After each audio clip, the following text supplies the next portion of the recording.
Hello, and welcome to my YouTube channel. My name is Alessandra Navibai. I'm the author of a juvenile fiction series called Adventures of Nikki. You can see it right behind me on the shelf if you want to take a look. In my free time, I study the history of Oak Island, which lies off the coast of Nova Scotia where I live. I conduct interviews with people who are very knowledgeable about Oak Island and the history of the Maritimes in general. I have been silent for the last few months because of the pandemic and some health issues in my family, but I'm back tonight with a brand new two-part interview.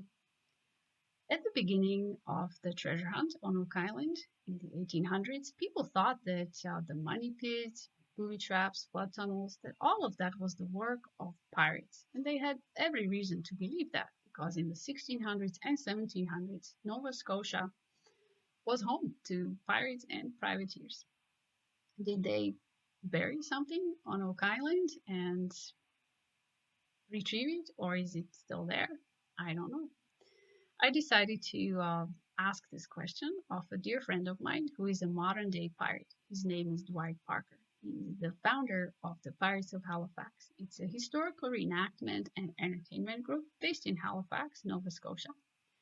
You can see them at the Tall Ships Festival, the Privateer Days in Liverpool, and so forth. Hopefully next year these festivals will be back because they're great and I really miss them. In the meantime, I will be speaking to Dwight about the pirate theory of Oak Island and taking his confession. So let's see what he has to say about the treasure of Oak Island. Enjoy.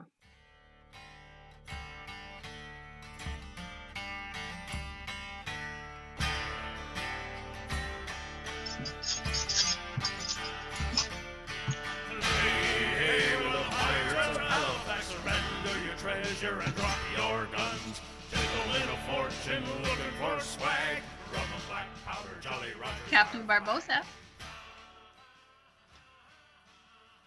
Who's there? Alessandra. Alessandra! Yes. What kind of devil work be this? Ah, how did you get in that little box? Yes, that's modern technology. Modern technology, you say? Can you see and hear me like I can see and hear you too? I can, yes.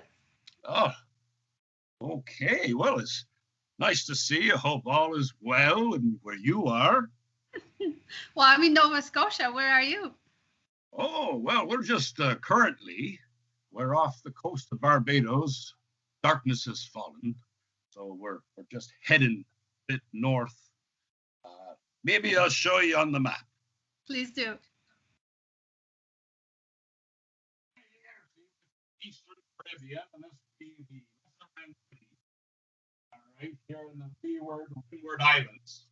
So we're on the east coast of Barbados, just past Crane Beach. Now, anyone who's been to Barbados would know where Crane Beach is. Prince Andrew knows where it is. And we won't go there. Anyway, and over here past Sam Lord's Castle. We just passed that when darkness fell. And Sam Lord was a famous pirate in Barbados. You can Google that on your technology and maybe you'll find out all about Sam Lord. And then, of course, right about now, I believe we're off Bathsheba. Nice area there. So we're planning to go up to the northern tip of Barbados. Then we're going to cut west over to St. Lucia. Now, in St. Lucia, we're going to Marigot Bay, where there's supposedly some of kids' treasure. Or reflectors. So we'll look for some of that. And we brought along the dead man's chest with all kinds of goodies in it, as you can see. And you might remember my cohort there, Jack the monkey. Remember that sparrow fella? He was always trying to shoot Jack the monkey. No. Especially after I told him we named the monkey Jack. He didn't like that. No. Oh, here we are, yes. Oh, what's that? It's a treasure for you. Oh. You don't know what this is, do you? No, I don't. here be Aztec gold. Oh, Aztec gold. Oh, yes. One of 882 identical pieces delivered in stone chest to Cortez himself by the Aztecs to stem the slaughter. This here be one of them. See that now? See the skeleton head on it? Ah, yes. Then there's an Aztec calendar on the back. See? Okay. Watch the medallion. Are you trying to hypnotize me? Ah, you're getting sleepy. There we go now. Ooh, little bit of treasure there. Wonderful. Wonderful. So, I guess we're going to have a bit of a chat, are we? Yes, we are. What would you like to chat about? I see there be some entrance in your background there, and a Knights Templar on his steed, I see. Yes. Aye, yes, yes. Look at that, eh? I don't know if you can see it, but I have a cannonball up there. Yeah, I remember that cannonball. Very heavy. Yes. Hard on the toes, it is. Hard on the toes. Yes. So I decided to contact you and have a chat with you because I am very interested in pirates and privateers in connection to Oak Island. So Oak Island, yes. Yes. So I thought that if I wanted to find out about pirates and piracy and Oak Island, I should contact a modern era pirate such as yourself. Oh, well, that's awfully nice of you to give me a holler here and all of that. It's very nice. Yes, be more than happy to try and answer maybe some of your questions. Now, there'll be some stuff I can't tell you. Mm-hmm. Some stuff, loose lips sink ships. Okay. And lose treasure. So you have to be very careful about that. Yeah. Well, when the treasure hunt started on Oak Island, at first people thought that the treasure had been put there by pirates, and everybody was talking about Captain William Kidd. But then other theories came along. The Knights Templar, yes.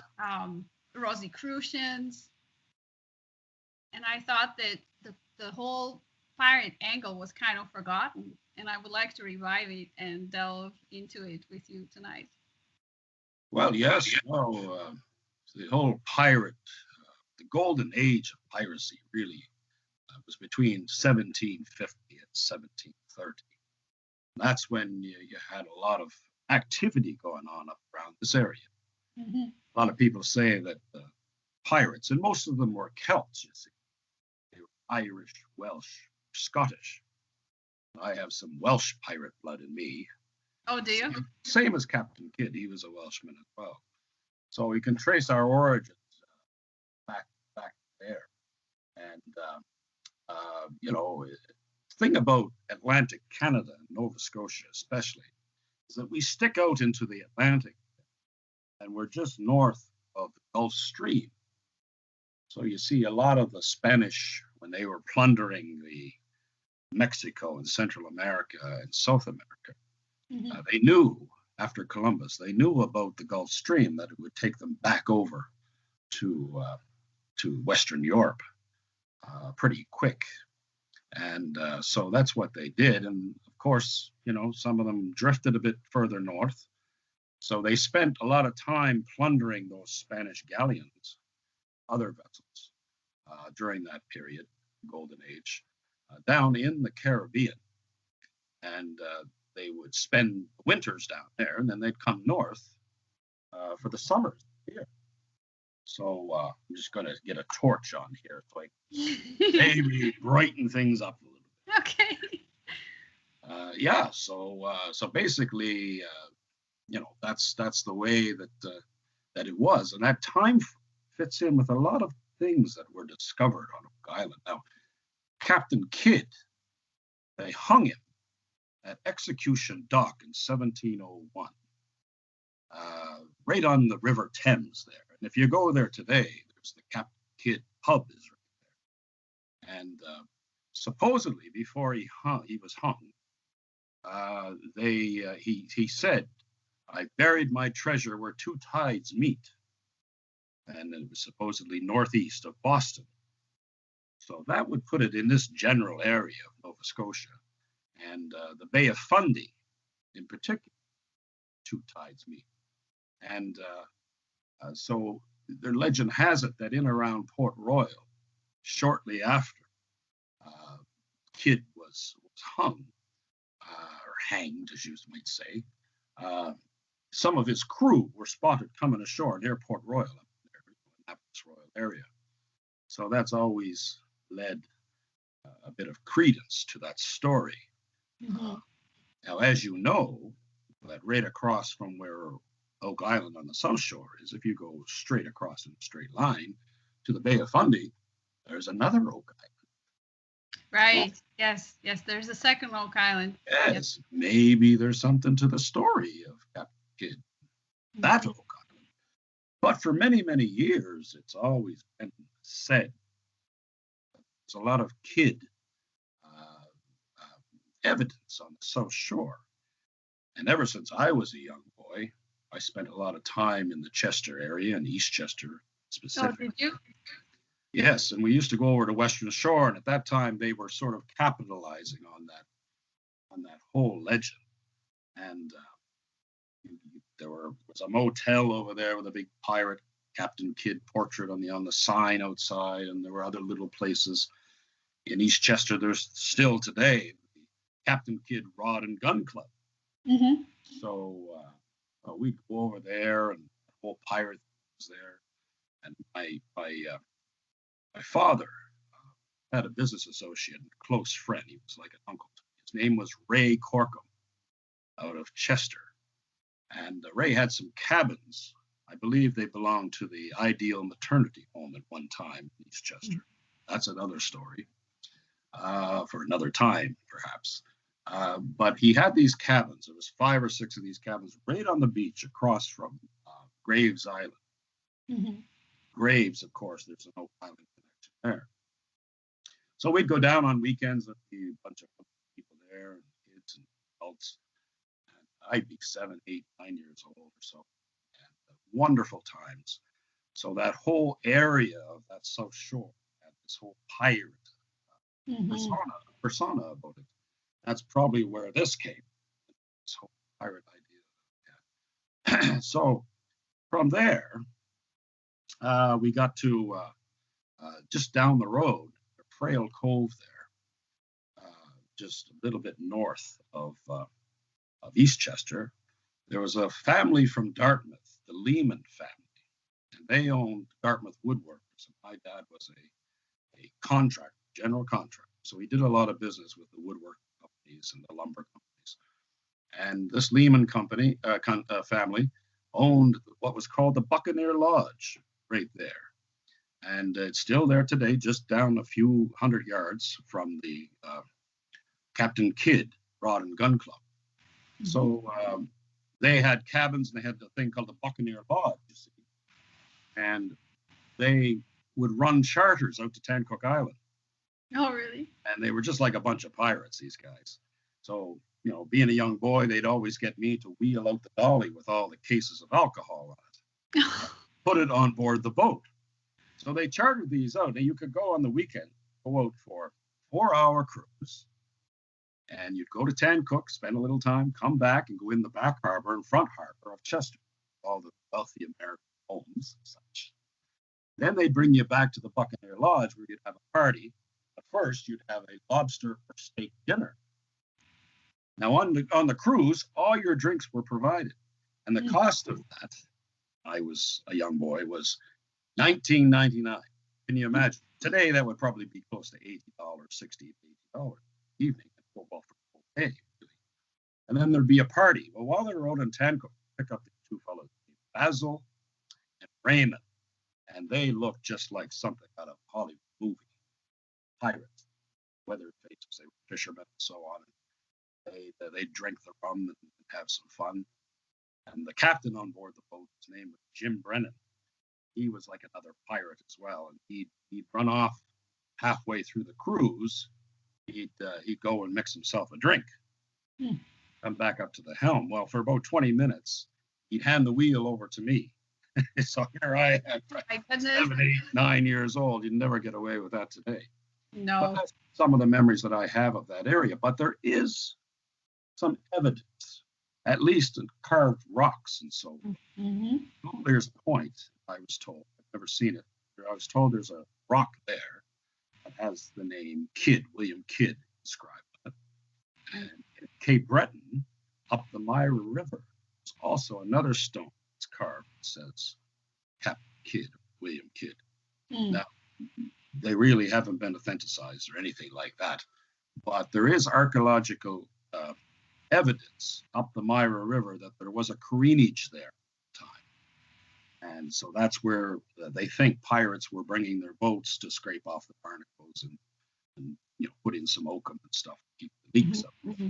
So there is some evidence in those two areas that Kidd probably was here. Right. And supposedly a map was drawn by one of Kidd's crew in Boston several years after Kidd had been executed. And he drew a map similar to Oak Island, saying that was where Kidd's, the shape of it was similar to Oak Island. That might be where Kidd's treasure be buried. Mm-hmm. Now, a pirate crew, they would divide the loot between them, right? They would equally divide. Well, not necessarily equally. Captain, of course, would take a share, and then, of course, it went down to the quartermaster, first mate, into cook and so on, the ship's surgeon and so on. They would get a little bit more than the average crew. Yeah. Right. But it was still divided, and oh yes, it was very democratic. The crew members. So would there be enough left over to bury in a place like Oak Island? Well, yes, I suppose there would be. Total speculation. I like to kind of look at some of the evidence, that has gone on in Oak Island. The stone that Mildred Restall found. Oh, just another thing about being at the cabins, just jotted my memory.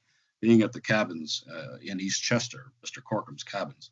Mm-hmm. I was there the day Restall accident happened. Oh gosh, were you? I remember it. Yes, I remember it well. I would be, I believe, 8 years old. Oh. And I remember the adults being upset. Right. So people had lost their lives. Now, Mr. Corcom, member of the volunteer fire department in Chester, he got called and they came by in a boat and got him because you couldn't drive out to the island at that time. And I actually, here a couple of years ago, I saw some footage of that day on Oak Island. They were recovering the bodies.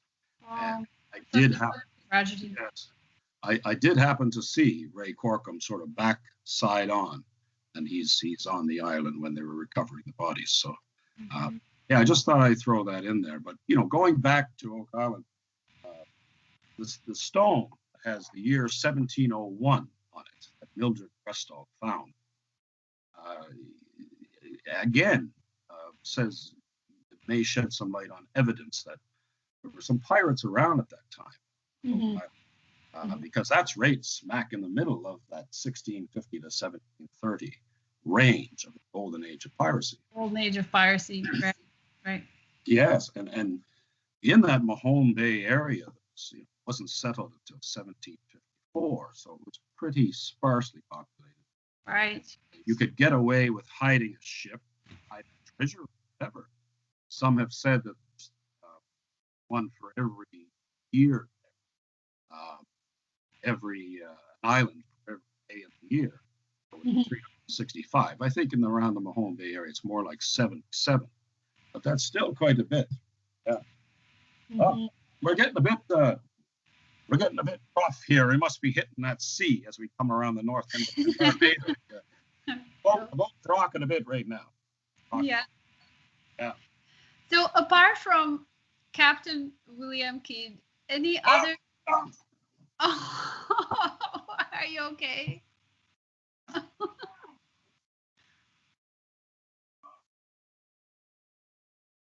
Fire it down. Rogue wave. Sometimes we lose some crew when there's a rogue wave. Yes. Oh, what is it? Can't you see I'm busy? lost the gunner. I hope it wasn't Gunner Grog. Oh, Carlisle. No worries. He'll catch up. He's Carlisle. He's in fantastic shape. Big arms on him and everything. He'll make it by morning. He'll make it. Yeah. He is 97 years of age. Okay. I don't know about that. You mind if I have a little tot? Go ahead. Got this stuff here. It's beautiful. What Never is had Fortress rum. Fortress rum. Fortress rum. Now Comes wait a minute. from, What fortress is it Oh, from? Fortress Louisburg. Louisburg. Oh, Louisburg. Oh, Yeah. okay. Well, that's right here in Nova Scotia. That's made in Guysborough. The fine rum, aged in the fortress, so it's nice and smooth. And what they do, you see, each bottle is handcrafted. You see the wax on there? Oh my goodness. They hand dip each bottle, and then they put the stamp of King Louis right on the end. There's a fleur-de-lis there. Oh yeah. Yeah. So it's nice stuff. So we're going to have it is, Well, I don't drink, so you Oh, have well, to just drink you by don't mind if I have a little. And it has a real cork in it. Look. Oh, real cork. None of this screw-on type. Yeah. I hide this from the crew. They already had their ration today. Now, how did you get Fortress rum? I can't tell you that. You breaking me solemn oaths. Okay. Well, Okay, you'll find out in a couple of weeks. I'll just assume that you alluded it. Okay. Yeah, whoa, cheers.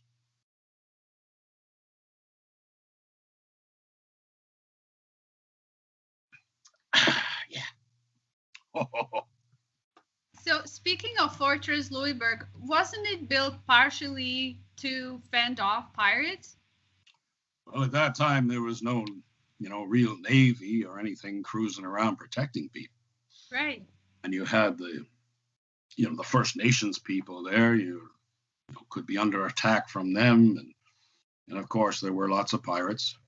There were, you talk about William Kidd, but also, Newfoundland. You had Bartholomew Roberts, who's also known as Black Bart. Black Bart. Nasty fella he was.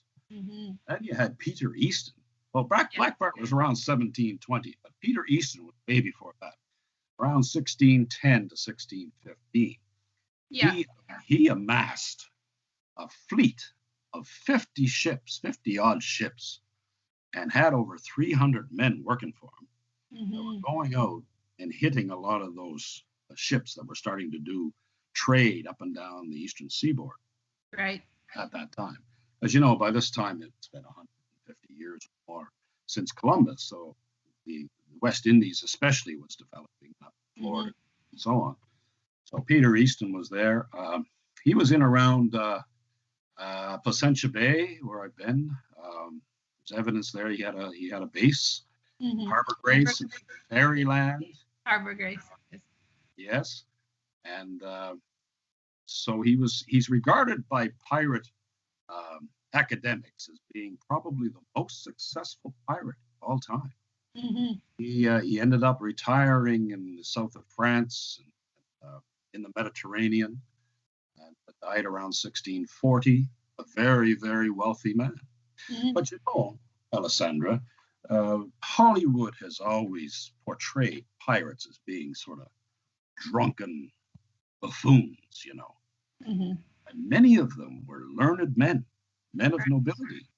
Right. And a lot of them had connections to ancient Templars and the Masons. By looking again at Oak Island, all of the Masonic symbols, such as the G stone, Yes. the HO stone, and so on, and the markers that are around the island. As you know, you and I, we've trekked over that island many times. Yes. There's a lot of symbolism there. Nolan's Cross, for example. Mm-hmm. Here, why would someone put these big stones, huge stones, bury them in the form of a cross equal distances apart, when the only way you could tell it was a cross is if you were about 200 feet in the air. So who was flying around 400 or 500 years ago being able to see that that's a cross now? Fred Nolan was able to find out, because he was a surveyor and he thought there was something peculiar, that they lined up. And but as you know, the more and more you delve into Oak Island, it's a mystery wrapped inside of enigma. As you and I know, specifically, that island is a lot more than buried treasure. Yes. Yes, indeed it is. Yes. So there was another pirate too that was sailing up around Nova Scotia area and so on. They tell us Edward Teach, who actually was Blackbeard. Blackbeard. Right. One on the Queen Anne's Revenge was his ship. Supposedly he, amassed a fortune as well, but he was very, very wicked. He would tie all these fuses in his beard and light them on fires with a big cloud of smoke around him whenever anybody saw him. And in one case, when he was living in San Juan, Puerto Rico, he actually beheaded one of his wives. Oh. Rumor has it she wouldn't hand him a remote. So, remote for the television. So I guess, I don't know. Yeah. Yes, I think there was a lot of cruelty back in the day, and no way to stem it. If you were someone like Blackbeard, he was the law on his ship, right? Who could cross him? Who could dare tell him you shouldn't be doing this, or this is wrong, right? Well, exactly. There was a lot of fierceness. I don't think anybody would really want to go up to him. But there's another fellow too who actually creates a lot of mystery when you talk about Oak Island. A fellow by the name of Captain James Anderson. He was on Oak Island in the 1780s, and he had fought for the Americans as a privateer. And then he switched sides to the British. Oh. I guess he was awarded property, and he chose Oak Island. Now, he had lot 26. Okay. There's a bit of interest on lot 26. And he was on lot 25, right next to him was Samuel Ball. Right. Yeah. Very mysterious figure. Yes. And being on lot 26, you can see that over the years, Dan did a lot of drilling there. There's a lot of exploratory pipes in the ground. There supposedly some tunnels. So there's also another fellow too who was around the time of founding of Halifax. He served under Edward Cornwallis. His name is Jeremiah Rogers. He served in the Navy, and he was a privateer as well, going after the French. And can I ask a question? Yeah. For those people who don't understand the distinction between pirates and privateers, can you explain who's a pirate? Of course, yeah. Like, look at me, I'm a pirate. Because it sounds like the pirates and the privateers did the same thing, but one was legal and one was illegal. So what's the difference? Well, it was legal if you had a letter of marque. Okay. From the king. Okay. And that letter of marque would tell you that you could pillage any ship that was an enemy of your king. So if France was at war with Britain, you could go after the French or the Spanish, or so on. That's how it was. So you had a piece of paper that said you had the authority to do that, which meant that you couldn't go after the British ships. Pirates, they go after any ship whatsoever. They consider it prize worthy of tackling. So that's basically the difference. It's a sort of legalized pirating. And what a lot of people don't know is that the early economy of Nova Scotia, Atlantic Canada, was built on privateering. As you know, in Liverpool, here in Nova Scotia. Right on the South Shore. Yes, on the banks of the Mersey, we have a wonderful town there, and it's known as the port of the privateers. And there was a lot of money made there in the 17th, 18th century. In Liverpool. Yes, from privateering. Okay. And one of the most famous was a fellow by the name of Captain Joseph Barse. Right. Barse had a ship called the Liverpool Packet, which during the War of 1812 captured over 50 American ships. Oh, goodness. Captain Barse became very wealthy, and he had a partner, and his partner's name was Enos Collins. Now, Mr. Collins was a well-to-do merchant here Okay. in the Halifax area, and he actually founded a bank called it's called the Collins Bank.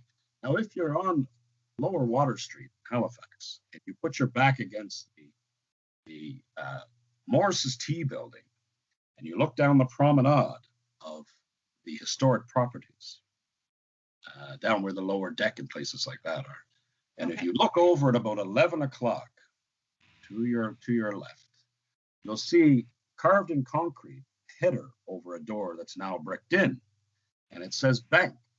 That's where Enos Collins had his bank. Now, interesting story is that Collins Bank eventually, over the years, became CIBC, the Canadian Imperial Bank of Commerce. Okay. So Canadian Imperial Bank of Commerce, Bank of Nova Scotia, and the Royal Bank all had beginnings here in Halifax area. Right. And Collins was a big part of that. But what a lot of people don't know is that CIBC had a branch, an operating branch in Bridgetown, Barbados, before they had one in Toronto. That is a historical fact. So it's interesting to know because, of course, they were privateers and pirates and were rum runners. And where was rum born? Barbados. So they took salt fish from here and lumber, took them down to the West Indies, trade for rum and so on. So that was it's a pretty interesting story. Yeah, no, you're right. A lot of people don't know that. So thank you for educating us.